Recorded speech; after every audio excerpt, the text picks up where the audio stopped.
Iran દ્વારા supreme leader આયાતોલા ખોમેનીની હત્યા પછી ખાડી દેશો જેમ કે યુએઈ, કતાર, બહેરીન, સાઉદી અરેબિયાની સામે ન માત્ર એક પરંપરાગત યુદ્ધ છેડવામાં આવ્યું છે, પરંતુ એક પ્રકારનું ઇકોનોમિક વોરફેર પણ શરૂ કરી દેવામાં આવ્યું છે, જે અંતર્ગત ઈરાન યુએઈ, સાઉદી અરેબિયા, કતારમાં આવેલી વિવિધ જે ઓઇલ અને ગેસ ફિલ્ડ છે તેને પોતાના શાહિદ 136 ડ્રોન થકી ટાર્ગેટ કરી રહ્યું છે. એટલું જ નહીં, આઈઆરજીસીની નેવી દ્વારા પશ્ચિમ એશિયાનું જે સૌથી મહત્વનું ચોક પોઈન્ટ છે જેનું નામ છે સ્ટેટ ઓફ હોર્મુઝ, ત્યાં આઈઆરજીસી સતત કમર્શિયલ જે શિપ્સ છે તેને ટાર્ગેટ કરી રહી છે. આ ઉપરાંત ઈરાનના આ ઇકોનોમિક વોરફેરના લીધે આંતરરાષ્ટ્રીય બજારોમાં ક્રૂડ ઓઇલના ભાવોમાં જબરજસ્ત વધારો નોંધાયો છે. ત્યારે આંતરરાષ્ટ્રીય ન્યૂઝ એજન્સી રૂટર્સ અનુસાર સાઉદી અરેબિયાની કંપની અરામકો દ્વારા ઈરાનના આ ઇકોનોમિક વોરફેરની સામે એક નવો રસ્તો શોધી કાઢવા માટે વિચારણા શરૂ કરવામાં આવી છે.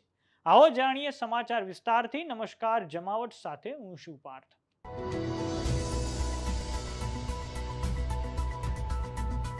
સૌપ્રથમ આપણે નકશા પર નજર કરીએ અને તેમાં પણ આપણે પશ્ચિમ એશિયા પર નજર કરીએ દર્શક મિત્રો. તો જે સ્ટેટ ઓફ હોર્મુઝ છે એ અહીં છે, જેમાં એક તરફ ઈરાન છે તો બીજી તરફ ઓમાન ત્યાં પડે છે. આ સ્ટેટ ઓફ હોર્મુઝ એ ગલ્ફ ઓફ ઓમાન અને પર્શિયન ગલ્ફને જોડે છે. આ સ્ટેટ ઓફ હોર્મુઝ કે જે આઈઆરજીસી દ્વારા બંધ કરવામાં આવી તે પહેલા આ ચોક પોઈન્ટ પરથી સામાન્ય રીતે 50 થી 60 ટેન્કરો સરેરાશ અહીંથી પસાર થતા હતા, પરંતુ હવે માત્ર 2 જેટલા જ ટેન્કર અહીંથી પસાર થઈ શકે છે.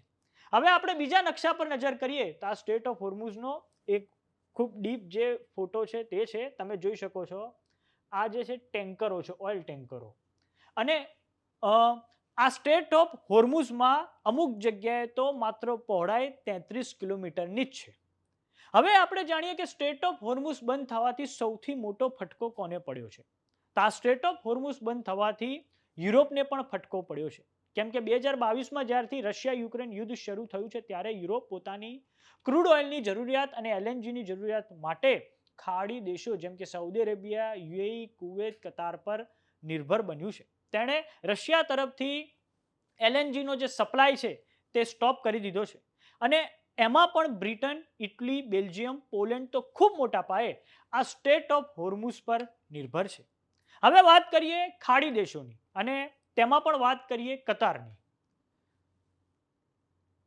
તો દર્શક મિત્રો, અહીંયા તમે નકશામાં આ રહ્યું કતાર.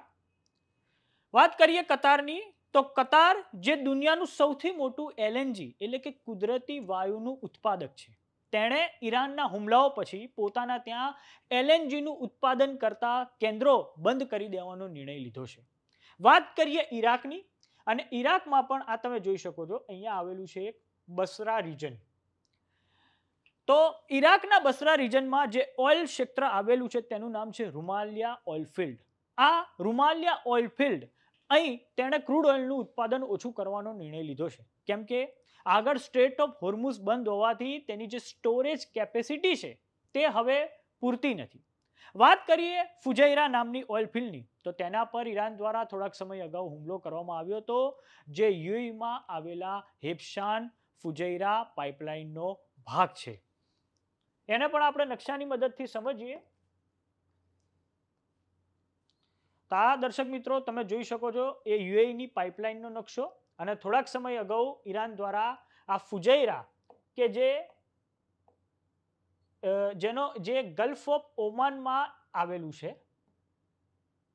થોડાક સમય અગાઉ ઈરાન દ્વારા આ ફુજૈરા જ્યાં ઓઇલ ફિલ્ડ છે તેની પર હુમલો કરવામાં આવ્યો હતો. અને આ હેબશાન ફુજૈરા પાઇપલાઇન જે છે તેની લંબાઈ 360 કિલોમીટર છે. અને આ ફુજૈરા એક એવું શહેર છે જે સીધું જ સ્ટ્રેટ ઓફ હોર્મુઝને બાયપાસ કરીને ગલ્ફ ઓફ ઓમાનના કાંઠે છે, અને તેને પણ ઈરાન દ્વારા ટાર્ગેટ કરવામાં આવ્યું હતું.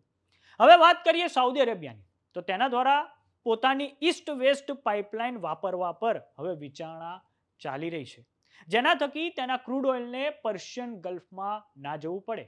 આ ઈસ્ટ વેસ્ટ પાઇપલાઇન થકી ઓઇલ સીધું જ સુએઝ કેનાલ થકી યુરોપ પહોંચી શકે અને સાથે જ બબલ અલ મંદાદ થકી એશિયામાં પણ વિવિધ જે દેશો આવેલા છે, ભારત છે, ચાઇના છે, ત્યાં સુધી પહોંચી શકે. સૌપ્રથમ આપણે નકશાની મદદથી સમજીએ તો આ છે આખું પશ્ચિમ એશિયા. એમાં પણ આ છે આખો પર્શિયન ગલ્ફ. સાઉદી અરેબિયા એ ખાડી દેશોમાં વિસ્તારની દ્રષ્ટિએ સૌથી મોટો દેશ છે. તેનો એક છેડો લાગે છે આ પર્શિયન ગલ્ફમાં અને બીજો છેડો તેને રાતા સમુદ્રમાં પણ લાગે છે.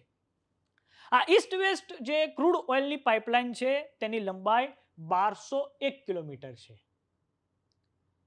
અને તે ઈરાન ઇરાક યુદ્ધ વખતે સાઉદી અરેબિયા દ્વારા બનાવવામાં આવી હતી, જે અબકૈક થી યાનબુને જોડે છે. એટલે કે પર્શિયન ગલ્ફમાં જે અબકૈક નામનું જે આ ઓઇલ ફિલ્ડ આવેલું છે તેને સીધું જ રાતા સમુદ્રમાં આ જે યાનબુ જે એક પોર્ટ આવેલું છે ત્યાં તેને જોડે છે. જોકે આ બાબતે સાઉદી અરામકો દ્વારા કોઈ પણ કોમેન્ટ્રી કરવામાં નથી આવી. બીજી મહત્વની વાત આપણે એ પણ કરી દઈએ કે યમનના જે હુથી બળવાખોરો છે તેમના દ્વારા પણ હજુ સુધી કોઈ પણ ગતિવિધિ શરૂ કરવામાં આવી નથી, જેના લીધે જે બીજો ચોક પોઈન્ટ છે બબલ અલ મંદાદ, આ રહ્યો એ ચોક પોઈન્ટ બબલ અલ મંદાદ, તે હજુ પણ સુરક્ષિત છે. જોકે સાઉદી અરેબિયાની આ ગતિવિધિની કોઈ પણ જાણકારી તેની કંપની અરામકો દ્વારા સત્તાવાર રીતે જાહેર કરવામાં નથી આવી, પરંતુ આ માટેનો દાવો આંતરરાષ્ટ્રીય જે ન્યૂઝ સંસ્થા છે રૂટર્સ દ્વારા કરવામાં આવ્યો છે. આ ઈસ્ટ વેસ્ટ પાઇપલાઇનની વાત કરીએ તો તે દિવસનું 5 મિલિયન બીપીડી એટલે કે બેરલ પર ડે જેટલું ક્રૂડ ઓઇલ લઈ જવાની ક્ષમતા ધરાવે છે. જોકે અહીં સાઉદી અરેબિયામાં રાતા સમુદ્રમાં જે યાનબુ નામનો જે પોર્ટ આવેલો છે તેની ક્ષમતા માત્ર ને માત્ર 2 થી 3 મિલિયન બીપીડી એટલે કે બેરલ પર ડે જેટલું ઓઇલ મોકલવાની ક્ષમતા છે. આ યાનબુ જે પોર્ટ આવેલો છે ત્યાં પૂરતું ઇન્ફ્રાસ્ટ્રક્ચર હજુ પણ સાઉદી અરેબિયા દ્વારા ડેવલપ કરવામાં આવેલું નથી. તો સમાચારોમાં અત્યારે બસ આટલું. જોતા રહો જમાવટ. જો તમે અમને યુટ્યુબ પર જોઈ રહ્યા તો સબસ્ક્રાઇબ કરો, જો તમે અમને ફેસબુક પર જોઈ રહ્યા તો ફોલો કરો. સાથે જ અમારી વોટ્સએપ ચેનલ આવી ગઈ છે, જોઈન કરવાનું ના ભૂલતા. નમસ્કાર.